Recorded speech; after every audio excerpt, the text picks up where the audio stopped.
ಗೆಳೆಯರೇ ನಮಸ್ಕಾರ, ಹೇಗಿದ್ದೀರಿ ಎಲ್ರು? ಗೆಳೆಯರೇ, ಅಸ್ಸಾಂ ಚುನಾವಣೆಗೆ 20 ದಿನ ಬಾಕಿ ಇದೆ. ಆದ್ರೆ ಭಾರತದ ಹಳೆಯ ಪಕ್ಷ ಕಾಂಗ್ರೆಸ್ ಈಗಾಗಲೇ ಮಕಾಡೆ ಮಲಗಿದೆ. ಕಾಂಗ್ರೆಸ್ಸಿನ ಮತ್ತೊಬ್ಬ ಪ್ರಮುಖ ನಾಯಕ, ಅದರಲ್ಲೂ ಸಂಸದರಾಗಿದ್ದವರು ಕಾಂಗ್ರೆಸ್ಗೆ ಕೈಕೊಟ್ಟು ಬಿಜೆಪಿ ಕೈ ಹಿಡಿದಿದ್ದಾರೆ. ಇದು ಅಸ್ಸಾಂನ ಚುನಾವಣೆಯ ಉಸ್ತುವಾರಿ ಡಿ.ಕೆ. ಶಿವಕುಮಾರ್ಗೆ ಶಾಕ್ ಕೊಟ್ಟಂತಾಗಿದೆ. ಮತ್ತೊಂದು ಕಡೆ ಪ್ರಿಯಾಂಕಾ ವಾದ್ರಾ ಅಸ್ಸಾಂ ಚುನಾವಣೆಯ ನೇತೃತ್ವ ವಹಿಸಿಕೊಂಡ ಬೆನ್ನಲ್ಲೇ ಈ ಬೆಳವಣಿಗೆ ಬಹಳಷ್ಟು ಚರ್ಚೆಗಳನ್ನ ಹುಟ್ಟು ಹಾಕ್ತಾ ಇದೆ. ಅಲ್ಲಿಗೆ ಮತ್ತೊಮ್ಮೆ ಕಾಂಗ್ರೆಸ್ ಪಕ್ಷ ನಿಷ್ಠೆಯಿಂದ ಇದ್ದವರನ್ನ ಉಳಿಸಿಕೊಳ್ಳಲ್ಲ ಅನ್ನೋದು ಸಾಬೀತಾಗ್ತಾ ಇದೆ. ಹಾಗಾದ್ರೆ ರಾತ್ರೋರಾತ್ರಿ ಅಸ್ಸಾಂ ರಾಜಕೀಯದಲ್ಲಿ ಆಗಿದ್ದೇನೋ? ಕಳೆದ 1 ತಿಂಗಳಲ್ಲಿ ಇಬ್ಬರು ಪ್ರಮುಖ ನಾಯಕರು ಕಾಂಗ್ರೆಸ್ ತೊರೆದು ಬಿಜೆಪಿ ಜೊತೆ ಕೈ ಜೋಡಿಸಿದ್ದೇಕೆ? ರಾಹುಲ್ ಗಾಂಧಿ ಈಗ ಅದೇನು ಮಾಡ್ತಾರೆ? ರಾಜ್ಯಸಭಾ ಚುನಾವಣೆಯ ನಂತರ ಆಗ್ತಾ ಇರೋದೇನು? ಅಸ್ಸಾಂನಲ್ಲಿ ಕಾಂಗ್ರೆಸ್ ಪಕ್ಷದ ಕತೆ ಏನು? ಎಲ್ಲವನ್ನ ಈ ವಿಡಿಯೋದಲ್ಲಿ ನೋಡ್ಕೊಂಡು ಬರೋಣ ಬನ್ನಿ. ಗೆಳೆಯರೇ, ಕಾಂಗ್ರೆಸ್ ಪಕ್ಷದಲ್ಲಿ ಯಾವುದು ಸರಿ ಇಲ್ಲ ಅನ್ನೋದು ಈ ಹಿಂದೆ ನಡೆದಿರೋ ಘಟನೆಗಳನ್ನ ನೆನಪು ಮಾಡಿಕೊಂಡ್ರೆ ಗೊತ್ತಾಗತ್ತೆ. ಯಾವುದೇ ಒಬ್ಬ ಕಾಂಗ್ರೆಸ್ ನಾಯಕ ನಿಷ್ಠೆಯಿಂದ ಕೆಲಸವನ್ನ ಮಾಡಿದ್ರೆ ಅಂತವರಿಗೆ ಚೊಂಬನ್ನ ಕೊಡ್ತಾರೆ ಅನ್ನೋದು ಪದೇ ಪದೇ ಸಾಬೀತಾಗ್ತಾ ಇದೆ. ಅದೇ ಕಾರಣಕ್ಕೆ ಅನ್ಸುತ್ತೆ ಡಿ.ಕೆ. ಶಿವಕುಮಾರ್ಗೂ ಚೊಂಬನ್ನ ಕೊಟ್ಟು ರಾಹುಲ್ ಗಾಂಧಿ ಇಲ್ಲಿ ಒಂದು ಸಲ ಕೊಟ್ಟಿದ್ರು, ಗೊತ್ತಿದೆಯಲ್ಲ, ಮರ್ತಿರಬಾರ್ದು, ಎಲ್ಲರೂ ನೆನಪಲ್ಲಿಟ್ಕೊಂಡಿರಿ. ಈ ಹಿಂದೆ ಅದೇ ಕಾರಣಕ್ಕೆ ಬಹಳಷ್ಟು ನಾಯಕರು ಕಾಂಗ್ರೆಸ್ ತೊರೆದು ಬಿಜೆಪಿ ಸೇರಿ ಬೇರೆ ಬೇರೆ ಪಕ್ಷವನ್ನು ಸೇರ್ಕೊಂಡಿದ್ದಾರೆ. ಅತಿ ಹಳೆಯ ಪಕ್ಷ ಕಾಂಗ್ರೆಸ್ನಲ್ಲಿ ಆಗ್ತಾ ಇರೋದು 1-2 ಹೇಳೋಕೆ ಹೋದ್ರೆ ಸಮಯ ಸಾಕಾಗಲ್ಲ. ಒಂದು ಕಡೆ ರಾಹುಲ್ ಗಾಂಧಿಯ ನಾಯಕತ್ವ ಸರಿ ಇಲ್ಲ ಅಂತ ಬಹಳಷ್ಟು ಜನರು ಕಾಂಗ್ರೆಸ್ ತೊರೆದಿದ್ರು. ಮೊನ್ನೆ ನಡೆದ ರಾಜ್ಯಸಭಾ ಚುನಾವಣೆಯಲ್ಲೂ ಬಿಹಾರದಲ್ಲಿ ಕಾಂಗ್ರೆಸ್ಸಿನ 3 ಶಾಸಕರು ಕ್ರಾಸ್ ವೋಟಿಂಗ್ ಮಾಡಿದ್ರು. ಅದು ಗೊತ್ತಾಗಿ ಒಬ್ಬ ಶಾಸಕಿಯನ್ನ ಪಕ್ಷ ಅಮಾನತು ಮಾಡಿದ್ದು ಆಯ್ತು. ಇಲ್ಲಿ ಹಾಗಾದ್ರೆ ಶಾಸಕರಿಗೆ ಕಾಂಗ್ರೆಸ್ ಕ್ರಮವನ್ನ ತೆಗೆದುಕೊಳ್ಳುತ್ತೆ ಅನ್ನೋ ಜ್ಞಾನ ಇರಲಿಲ್ವಾ ಅಂದ್ರೆ ಖಂಡಿತ ಇತ್ತು. ಆದರೂ ಅವರು ಕ್ರಾಸ್ ವೋಟಿಂಗ್ ಮಾಡೋದಕ್ಕೆ ಕಾರಣ ಅಂದ್ರೆ ಪಕ್ಷದಲ್ಲಿ ಕಾಣಿಸ್ತಾ ಇರೋ ಭಿನ್ನಮತ ಮತ್ತು ನಾಯಕತ್ವದ ಕೊರತೆ. ಕೆಲವರಿಗೆ ರಾಹುಲ್ ನನ್ನ ನಮ್ಮ ನಾಯಕ ಅಂತ ಒಪ್ಕೊಳ್ಳೋಕೆ ಆಗ್ತಾ ಇಲ್ಲ. ಯಾಕಂದ್ರೆ ಆ ಮನುಷ್ಯನ ಕೈಯಲ್ಲಿ ಕೇವಲ ಒಂದು ಗ್ರಾಮ ಪಂಚಾಯತಿ ಚುನಾವಣೆ ಗೆಲ್ಲೋ ತಾಕತ್ತು ಕೂಡ ಇಲ್ಲ ಅನ್ನೋದು ಎಲ್ರಿಗೂ ಗೊತ್ತಾಗೋಗಿದೆ. ಅವರಿಗೆ ಅದೇನು ಮಾತಾಡ್ತಾರೆ ಅನ್ನೋದೇ ಆಗಾಗ ಗೊತ್ತಾಗಲ್ವಲ್ಲ. ಹಾಗಾಗಿ ಬಿಹಾರದಲ್ಲೇನೋ ಕ್ರಾಸ್ ವೋಟಿಂಗ್ ಆಯ್ತು ಸರಿ, ಆದ್ರೆ ಮಮತಾ ಬ್ಯಾನರ್ಜಿಯ ಟಿಎಂಸಿ ಶಾಸಕರು ಕೂಡ ಪಶ್ಚಿಮ ಬಂಗಾಳದಲ್ಲಿ ಬಿಜೆಪಿಗೆ ಮತವನ್ನ ಹಾಕಿದ್ದಾರೆ. ಅಲ್ಲಿಗೆ ಕಾಂಗ್ರೆಸ್ ಮತ್ತೆ ಮಿತ್ರ ಪಕ್ಷ ಎರಡನ್ನ ಅಲ್ಲಿರೋ ಶಾಸಕರೇ ಬೇಡ ಅನ್ನೋ ಹಂತಕ್ಕೆ ಹೋಗಿದ್ದಾರೆ. ಇದು ರಾಹುಲ್ನ ಟ್ಯಾಲೆಂಟ್ ಅಂದ್ರೂ ತಪ್ಪಾಗಲ್ಲ. ಯಾಕಂದ್ರೆ ಈ ಟ್ಯಾಲೆಂಟ್ ಯಾರಿಗೂ ಇರಲ್ಲ. ಇಲ್ಲಿ ಆಗಿದ್ದು ಆಗಿ ಹೋಗಿದೆ ಅಂತ ಕಾಂಗ್ರೆಸ್ ಪಕ್ಷ ಸುಮ್ಮನಾಗತ್ತಾ ಅಂದ್ರೆ ಖಂಡಿತ ಇಲ್ಲ. ಅಕ್ಕ ಮಮತಾ ಮತ್ತು ತಮ್ಮ ರಾಹುಲ್ ಸೇರಿ ಇದು ಮೋಸದ ಚುನಾವಣೆ, ಇಲ್ಲಿ ಬಿಜೆಪಿ ಮೋಸವನ್ನ ಮಾಡಿ ನಮ್ಮ ಶಾಸಕರಿಂದ ಮತದಾನ ಮಾಡಿಸ್ಕೊಂಡಿದೆ ಅಂತಿದ್ದಾರೆ. ಅಲ್ಲ ರೀ, ಅವರೇನು ಚಿಕ್ಕ ಮಕ್ಕಳೇ?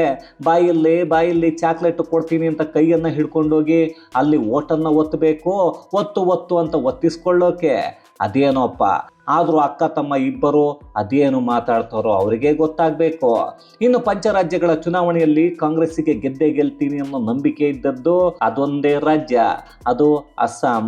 ಅಲ್ಲಿಗೆ ಉಸ್ತುವಾರಿ ಸಚಿವ ಯಾರೂ ಅಲ್ಲ, ನಮ್ಮದೇ ರಾಜ್ಯದ DCM ದುಡ್ಡಿನ ಮಂತ್ರಿ ಡಿ.ಕೆ. ಶಿವಕುಮಾರ್. ಅಸ್ಸಾಂ ಚುನಾವಣೆಯ ನೇತೃತ್ವವನ್ನು ಅಣ್ಣ ರಾಹುಲ್ ಕೈಯಿಂದ ತಂಗಿ ಪಿಂಕಿ ವಾದ್ರಾ ಕಿತ್ಕೊಂಡಿದ್ದಾರೆ. ಯಾವುದಾದ್ರೂ ಒಂದು ರಾಜ್ಯದಲ್ಲಿ ಚುನಾವಣೆಯನ್ನ ಗೆಲ್ಲಿಸಿದ್ರೆ ನಾಳೆ ಭವಿಷ್ಯದ ಪ್ರಧಾನಿ ಅಭ್ಯರ್ಥಿ ಪ್ರಿಯಾಂಕಾ ಅಂತ ಘೋಷಣೆ ಮಾಡಿಕೊಳ್ಳೋಕೆ ಆಗತ್ತೆ ಅನ್ನೋದು ಅವರ ಲೆಕ್ಕಾಚಾರ. ಆದ್ರೆ ಪಿಂಕಿಯ ಹಣ ಬರಹವನ್ನ ಬ್ರಹ್ಮ ಕೂಡ ಉಲ್ಟಾ ಬರೆದಿದ್ದಾನೆ ಅನ್ಸುತ್ತೆ. ಅದಕ್ಕೆ ಕಾರಣ ಅಂದ್ರೆ ಕಳೆದ ಬಾರಿ ಉತ್ತರ ಪ್ರದೇಶ ವಿಧಾನಸಭಾ ಚುನಾವಣೆಯ ನೇತೃತ್ವ ವಹಿಸಿದ್ದಾಗ ಕಾಂಗ್ರೆಸ್ ಹೇಳೋಕೆ ಹೆಸರೇ ಇಲ್ಲದಂತಾಗಿತ್ತು. ಈಗ ಅಸ್ಸಾಂ ನೇತೃತ್ವವನ್ನ ಅದೇ ಪಿಂಕಿ ಗಾಂಧಿ ವಹಿಸಿಕೊಂಡಿದ್ದಾರೆ. ಅಲ್ಲಿಗೆ ಅಸ್ಸಾಂನಲ್ಲಿ ಏನಾಗಬಹುದು ಅಂತ ಜನರು ಯೋಚನೆಯನ್ನ ಮಾಡ್ತಾ ಇದ್ರು. ಅಷ್ಟೊತ್ತಿಗೆ ಯಾರು ಯೋಚನೆ ಮಾಡಬೇಡಿ ಅಂತ ಕಾಂಗ್ರೆಸ್ಸಿನ ಸಂಸದ ಪ್ರದ್ಯುತ್ ಬೋರ್ಡೋಲಾಯ್ ಕಾಂಗ್ರೆಸ್ ಪಕ್ಷದ ಎಲ್ಲ ಹುದ್ದೆಗಳು ಮತ್ತು ಪ್ರಾಥಮಿಕ ಸದಸ್ಯತ್ವಕ್ಕೆ ರಾಜೀನಾಮೆಯನ್ನ ಕೊಟ್ಟು ಬಿಜೆಪಿಯನ್ನ ಸೇರ್ಪಡೆಯಾಗಿದ್ದಾರೆ. ಅಸ್ಸಾಂನಲ್ಲಿ ಏಪ್ರಿಲ್ 9ನೇ ತಾರೀಕು ಮತದಾನ ನಡೆಯುತ್ತೆ. ಈಗಾಗಲೇ ಕಾಂಗ್ರೆಸ್ ಅಭ್ಯರ್ಥಿಗಳ 2 ಪಟ್ಟಿಯನ್ನ ಬಿಡುಗಡೆ ಮಾಡಿದೆ.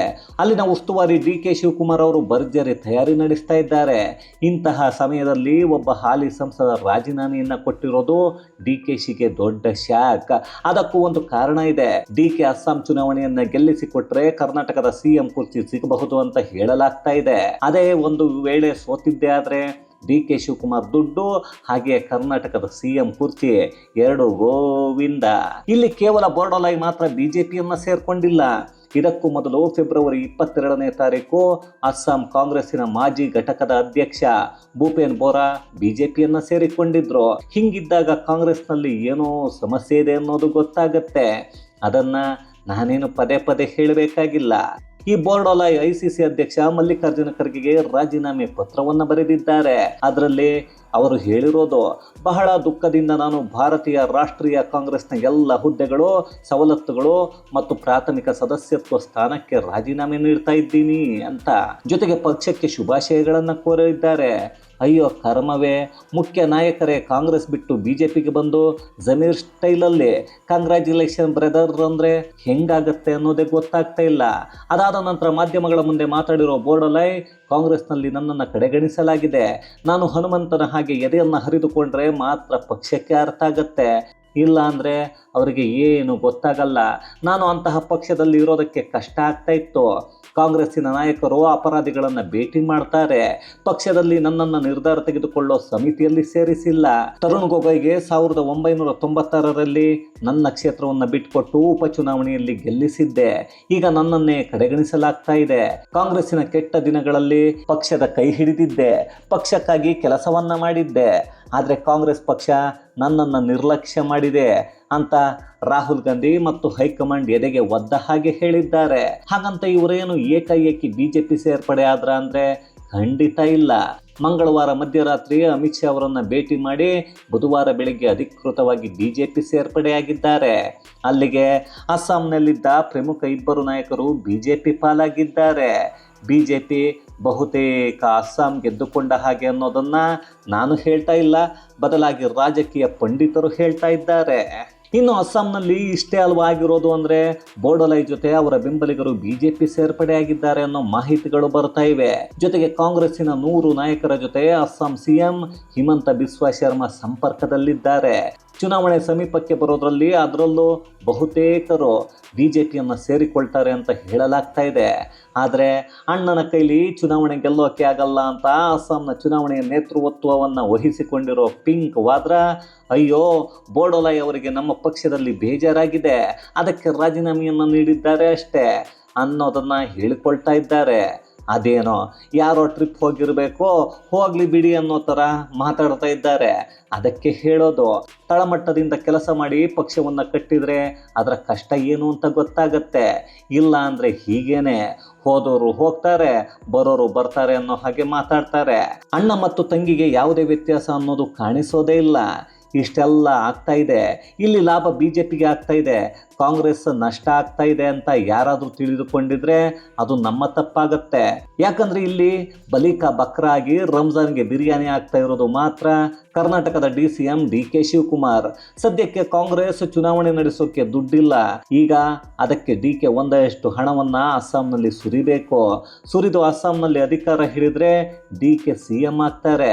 ಆಗ ಒಂದಷ್ಟು ಪ್ರತಿಫಲ ಸಿಕ್ಕ ಹಾಗೆ ಅಂದುಕೊಳ್ಬಹುದು. ಇಲ್ಲ ಅಂದರೆ DK ಶಿವಕುಮಾರ್ ಪಕ್ಷಕ್ಕೆ ನಿಷ್ಠೆಯಿಂದ ಇದ್ದಿದ್ದಕ್ಕೆ ಕೈಗೆ ಒಂದು ಚೊಂಬನ್ನ ಇದೇ ನಕಲಿ ಗಾಂಧಿಗಳು ಕೊಡ್ತಾರೆ. ಒಂದು ಕಡೆ ದುಡ್ಡು ಇಲ್ಲ, ಇನ್ನೊಂದು ಕಡೆ ಕರ್ನಾಟಕದ CM ಕುರ್ಚಿನೂ ಇಲ್ಲ. ಅಲ್ಲಿಗೆ DK ಶಿವಕುಮಾರ್ ಕಾಂಗ್ರೆಸ್ಗೆ ಯೂಸ್ ಆ್ಯಂಡ್ ಥ್ರೋ ಅಷ್ಟೇ. ಆದರೂ ಕಾಂಗ್ರೆಸ್ ಪಕ್ಷದಲ್ಲಿ ನಿಷ್ಠೆಯಿಂದ ಇದ್ದವರು ಇಲ್ಲಿಯವರೆಗೂ ಲೆಕ್ಕ ಇಲ್ಲದಷ್ಟು ನಾಯಕರು ಹೊರಗೋಗಿದ್ದಾರೆ. ಅದಕ್ಕೆಲ್ಲ ಕಾರಣ ರಾಹುಲ್ ಗಾಂಧಿ ಅನ್ನೋದು ಸತ್ಯ. ಅದನ್ನು ನಾನು ಹೇಳಿಲ್ಲ, ಹೊರಗೆ ಹೋದ ನಾಯಕರೇ ಹೇಳ್ಕೊಂಡಿದ್ದಾರೆ. ಇನ್ನು ನಮ್ಮ ರಾಜ್ಯದಲ್ಲಿ ನಿಷ್ಠೆಯಿಂದ ಇರೋ DK ಶಿವಕುಮಾರ್ ಕತೆ ಏನು ಅನ್ನೋದನ್ನು ಅಸ್ಸಾಂನಿಂದ ಬಂದ ಮೇಲೆ ಅವರೇ ಹೇಳಿಕೊಂಡ್ರು ಅಚ್ಚರಿಯನ್ನು ಪಡಬೇಕಿಲ್ಲ. ಅದೇನೇ ಆದರೂ ಇದೊಂದು ದೇಶದ ಹಳೆಯ ಪಕ್ಷ ಅಂತೆ, ಇವರು ಸ್ವಾತಂತ್ರ್ಯಕ್ಕೆ ಹೋರಾಟ ಮಾಡಿದ್ದಾರಂತೆ, ಇದನ್ನು ನಾವು ನಂಬಬೇಕಂತೆ. ಇವತ್ತು ಅವರದ್ದೇ ಪಕ್ಷ ಮತ್ತು ಅದರಲ್ಲಿರೋ ನಾಯಕರನ್ನೇ ಉಳಿಸಿಕೊಳ್ಳೋಕೆ ಆಗ್ತಾ ಇಲ್ಲ. ಇದ್ಯಾವ ಸೀಮೆ ಪಕ್ಷ ಅನ್ನೋದು ನನಗೂ ಗೊತ್ತಾಗ್ತಾ ಇಲ್ಲ. ಆದರೂ ಆ ಪಕ್ಷದ ಎಡವಟ್ಟು ನಾಯಕರು ಹೇಳಿದ್ದನ್ನು ನಾವು ನಂಬಲೇಬೇಕಂತೆ. ಇದು ನಮ್ಮ ಜನರ ಕರ್ಮ ಅಲ್ಲದೆ ಇನ್ನೇನು.